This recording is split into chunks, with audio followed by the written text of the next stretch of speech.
राजयोग संघर्ष न्यूज। काशी हिंदू विश्वविद्यालय सर सुंदर लाल चिकित्सालय प्रमुख कार्डियोलॉजी विभाग इंस्टीट्यूट ऑफ मेडिकल साइंसेज के प्रोफेसर डॉक्टर ओम शंकर ने 3 माह का समय बीएचयू प्रशासन को दिया है। उन्होंने कहा कि मरीजों की जान के साथ खिलवाड़ किया जा रहा है। बीएचयू के चिकित्सा अधीक्षक पर चोरी का भी आरोप लगाया तथा कहा कि चिकित्सा अधीक्षक बहुत ही भ्रष्ट इंसान है। चिकित्सा अधीक्षक द्वारा BHU multi super speciality ward में बने 140 बेड जो कि कार्डियोलॉजी विभाग को दिया गया है, उस पर ताला जड़ दिया गया है। डॉक्टर ओम शंकर ने बताया कि जब हमने ताला बंद करने के परिप्रेक्ष्य में कुलपति और चिकित्सा अधीक्षक को पत्र लिखा तो उन्होंने यह जवाब दिया कि पहले आप सर सुंदरलाल चिकित्सालय वार्ड का 45 बेड छोड़ दे तो आपको 41 बेड मल्टी सुपर स्पेशलिटी में दिया जाएगा। उन्होंने आगे आरोप लगाते हुए कहा कि चिकित्सा अधीक्षक लोगों के जीवन के साथ खिलवाड़ कर रहे हैं। 3 महीने का हम समय देते हैं, अगर कार्डियोलॉजी जो मल्टी सुपर स्पेशलिटी वार्ड में है उसको नहीं दिया गया तो हम बृहद रूप से आंदोलन करने को बाध्य होंगे, जिसकी पूरी जिम्मेदारी कुलपति और बीएचयू चिकित्सा अधीक्षक की होगी। उन्होंने कुलपति का ध्यान आकृष्ट कराते हुए कहा कि विभाग के रिक्त बिस्तरों पर भ्रष्टाचार और प्रवेश में अवैध बाधा के मामले में आपकी निष्क्रियता और उदासीनता सही नहीं है। प्रोफेसर कैलाश कुमार चिकित्सा अधीक्षक एसएस अस्पताल बीएचयू द्वारा कार्डियोलॉजी के इस निर्णय के कारण बड़े पैमाने पर हृदय रोगियों को परेशानी हो रही है। इसके अलावा प्रोफेसर कैलाश कुमार द्वारा HIMS के में कार्डियक बेड की अवैध डिजिटल लॉकिंग के कारण पिछले 1 साल में 15,000 से अधिक गंभीर हृदय रोगियों को प्रवेश से वंचित कर दिया गया है, भले ही ये बेड खाली थे।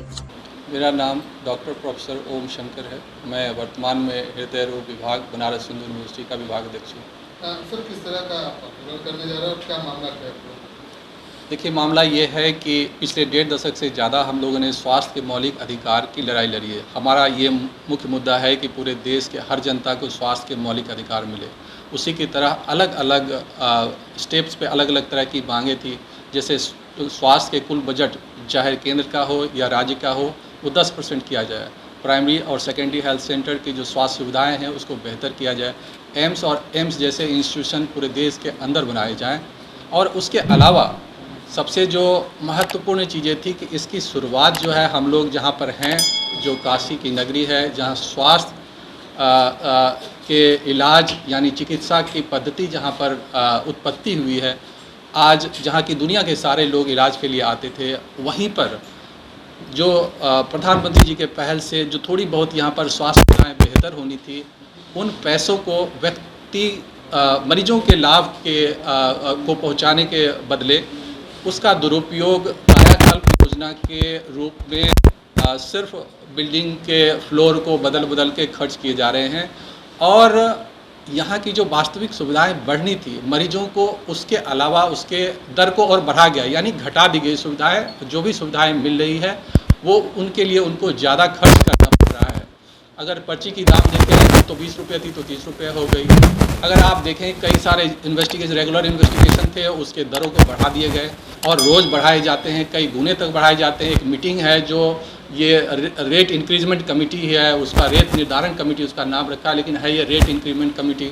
उसके बाद क्या यहाँ आप देखिए कि यहाँ के जो जांच विभाग हैं उसका निजीकरण कर दिया गया है। इनको एक POCT नाम की कंपनी के हाथों में बेच दिया गया है।